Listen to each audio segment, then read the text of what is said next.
বিয়ের পূর্বে কোন মেয়ের সাথে কথা বলবি না, খবরদার, তোর যোগ্যতা নেই ওর সাথে কথা বলার।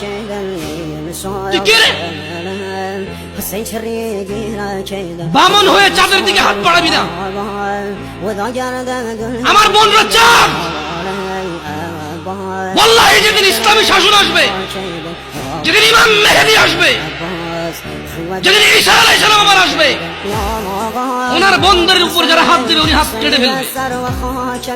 বামন হয়ে চাঁদের দিকে হাত বাড়াবি। আমার বোনরা চাঁদ। ইসলাম মেয়েদেরকে চাঁদ বলেছে আর তোকে বামন বলেছে। বেটা তুই বেটা ছেঁড়া খাতায় শুয়ে লাখ টাকা স্বপ্ন দেখিস, বিয়ের আগে মেয়ের গায়ে হাত দিস। সাহস কত তোর, সাহস কত? তুই জানিস না মুহাম্মদ সাল্লাল্লাহু আলাইহি সাল্লাম বলছে নেক স্ত্রী দুনিয়াতে যা আছে ওর চেয়ে বেশি উত্তম।